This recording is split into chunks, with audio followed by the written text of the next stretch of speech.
मैं हूं आबिद हुसैन शेख, आपका खैर मकदम कर्नाटक एक्सप्रेस में। सबसे पहले नजर आज की हेडलाइंस पर।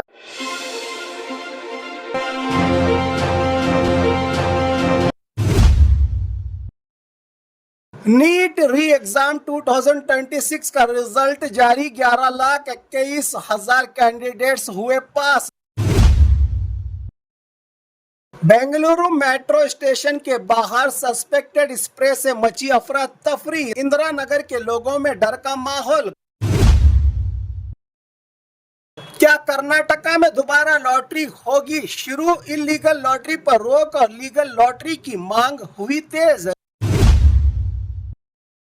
बंतवाड़ लव मर्डर केस का खुलासा किया जिला एसपी डॉक्टर अरुण ने। राज्य में बारिश की कमी, सूखे का इफेक्ट, सरकार का सख्त फरमान। कर्नाटका कांग्रेस में बड़े बदलाव की तैयारी। दिल्ली में हाईकमांड की हाई वोल्टेज मीटिंग। सीएम और केपीसीसी पर सस्पेंस बरकरार। इसरो को बड़ा झटका, 100 से ज्यादा साइंटिस्ट के इस्तीफे से मची हलचल। भारत की पहली हाइड्रोजन ट्रेन को हरी झंडी, पीएम मोदी ने किया लॉन्च। रेल सफर के नए युग की हुई शुरुआत। संसार सुधारने के नाम पर धोखाधड़ी का मामला। नकली स्वामी ने पूजा के बहाने लूट लिए घर के सारे गहने। अब खबरें विस्तार से।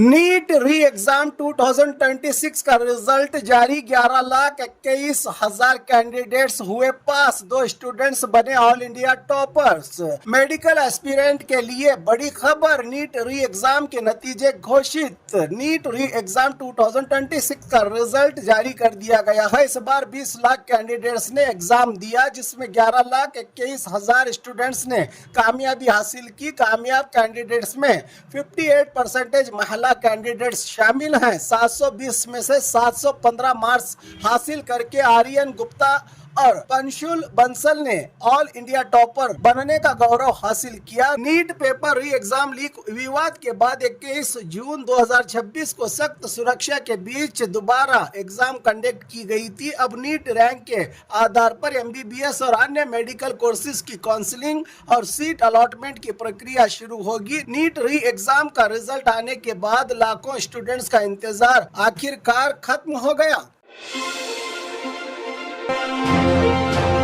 बेंगलुरु मेट्रो स्टेशन के बाहर सस्पेक्टेड स्प्रे से मची अफरा तफरी। इंदिरा नगर के लोगों में डर का माहौल। कल पिछली रात 7:30 के करीब एक अनजान व्यक्ति ने किया स्प्रे और हुआ फरार। सीसीटीवी से तलाशी जारी। बेंगलुरु की इंदिरा नगर मेट्रो स्टेशन के बाहर एक व्यक्ति ने मशकूक सस्पेक्टेड स्प्रे करते ही अफरा तफरी मच गई। तेज बदबू और जलन की वजह से लोग नाक ढककर वहां से हटने लगे। घटना के तुरंत बाद स्प्रे करने वाला अनजान व्यक्ति मौके से फरार हो गया। फिलहाल ये साफ नहीं हो सका है कि उसने कौन सा केमिकल या स्प्रे इस्तेमाल किया था। बीएमआरसीएल स्टाफ और पुलिस सीसीटीवी फुटेज के जरिए आरोपी की पहचान और तलाश में जुटी हुई है। अधिकारी पूरे मामले की जांच कर रहे हैं और लोगों से अफवाहों पर ध्यान न देने की अपील की गई है।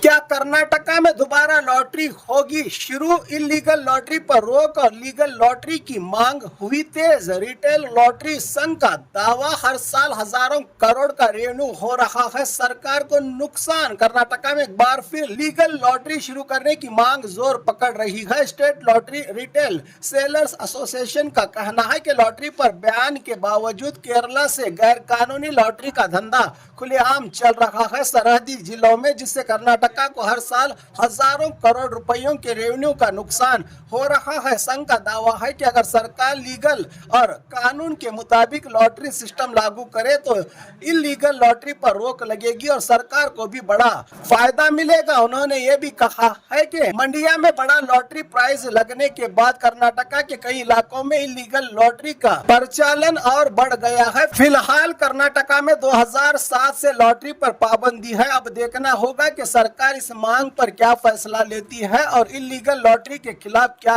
कदम उठाती है। क्या फिर से राज्य में दोबारा लॉटरी की शुरुआत होगी, ये तो आने वाला वक्त ही है बताएगा।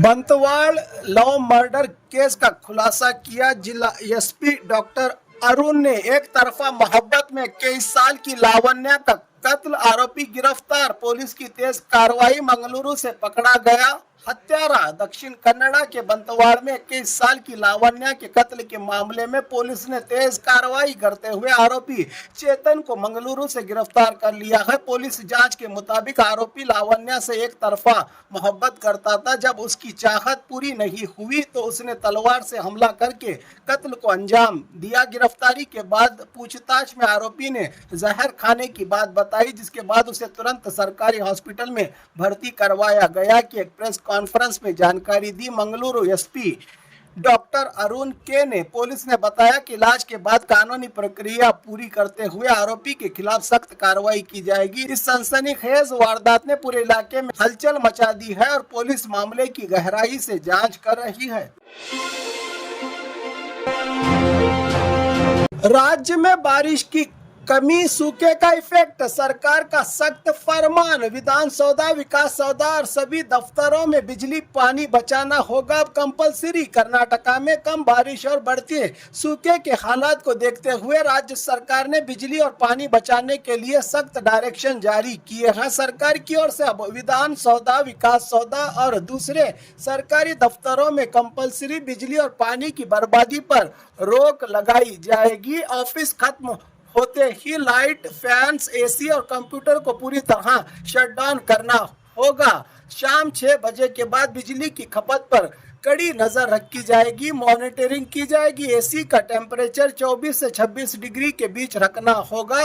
कॉरिडोर और मीटिंग हॉल्स में मोशन सेंसर्स लगाने के डायरेक्शन, एलईडी लाइट्स और वाटर एरेटर्स का इस्तेमाल बढ़ाया जाएगा। नेचुरल लाइट और हवा को प्राथमिकता देने को कहा गया है। सरकार का कहना है कि बारिश की कमी के चलते पानी और बिजली दोनों की बचत अब जरूरी नहीं बल्कि अनिवार्य कंपलसरी हो गया है। इसीलिए हर दफ्तर में स्विच ऑफ बिफोर लॉक नियम को सख्ती से लागू किया जाएगा। साफ संदेश ये है कि पानी और बिजली बचाओ, सूखे से बचने की तैयारी करो का संदेश रवाना किया है सरकार ने।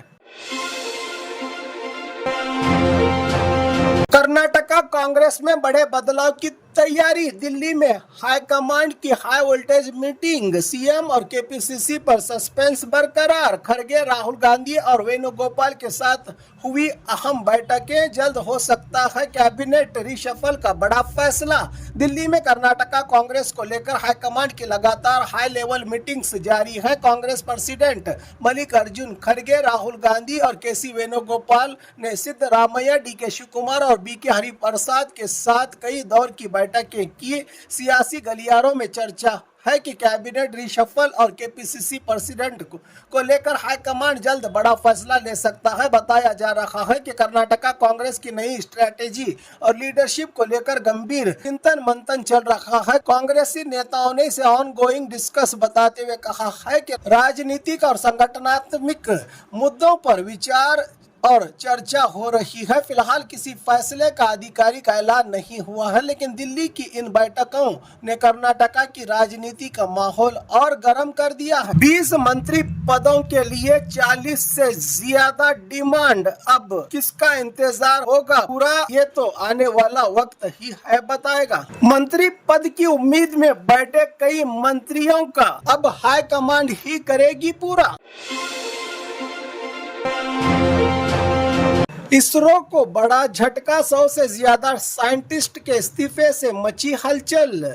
गगनयान मिशन के बीच बड़ी चिंता, भारत के सबसे अहम स्पेस मिशन गगनयान की तैयारियों के बीच ISRO Indian Space Research Organisation को बड़ा झटका लगा है। मीडिया रिपोर्ट्स के मुताबिक 100 से ज्यादा साइंटिस्ट्स ने इस्तीफा दिया है, जिससे स्पेस सेक्टर में हलचल मच गई है। बताया जा रहा है कि प्राइवेट स्पेस कंपनीज के बढ़ते दायरे, बेहतर सैलरी पैकेज और लीडरशिप के मौकों की वजह से कई अनुभवी साइंटिस्ट प्राइवेट सेक्टर की तरफ अपना रुख कर रहे हैं। इसी बीच स्पेस डिपार्टमेंट ने भी साइंटिस्ट के रेजिग्नेशन प्रोसेस को और भी सख्त बना दिया है। अब ग्रुप ए साइंटिफिक ऑफिसर्स के इस्तीफों पर अंतिम फैसला सीधा दिल्ली स्तर पर होगा। एक्सपर्ट्स का मानना है कि इसरो जैसे संस्थान की सबसे बड़ी ताकत उसके अनुभवी साइंटिस्ट ही होते हैं। अगर टैलेंट को रोकना है तो सिर्फ सख्त कानून नियम ही नहीं, बल्कि बेहतर सैलरी, रिसर्च फैसिलिटीज और करियर ग्रोथ भी देनी होगी।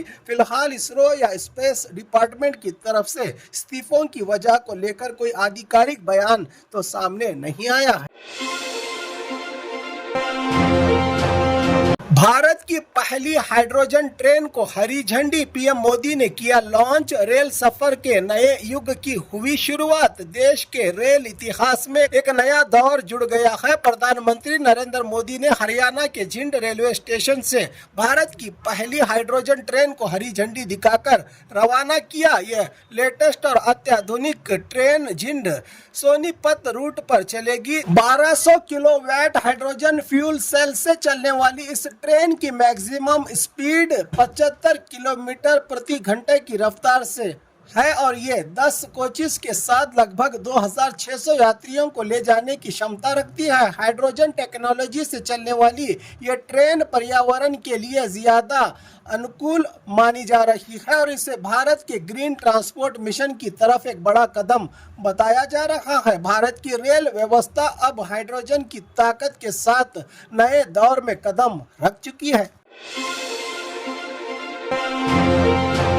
संसार सुधारने के नाम पर धोखाधड़ी का मामला। नकली स्वामी ने पूजा के बहाने लूट लिए घर के सारे गहने। बेंगलुरु के बगलगुंटे में एक हैरान कर देने वाली चोरी की वारदात सामने आई है। एक महिला अपनी बेटी के घर के झगड़े सुलझाने के लिए एक स्वामी के पास गई, लेकिन आरोपी ने संसार ठीक करने के बहाने घर से सोने के गहने और पैसे लेकर फरार हो गया। बताया जा रहा है कि शिवकाली स्वामी उर्फ नितिन नाम के व्यक्ति ने पूजा के नाम पर गहने रखवाए और बाद में उन्हें लेकर भाग गया। महिला को जब अपने साथ हुई धोखाधड़ी का एहसास हुआ तो उन्होंने पुलिस में शिकायत दर्ज करवाई। पुलिस ने मामला दर्ज कर जांच शुरू कर दी है। ये घटना एक बार फिर सबक देती है कि सिर्फ स्वामियों का चोला ओढ़ लेने से कोई संत नहीं बन जाता। किसी पर भी अंधा भरोसा करने से पहले सोचना जरूरी है जनता के लिए।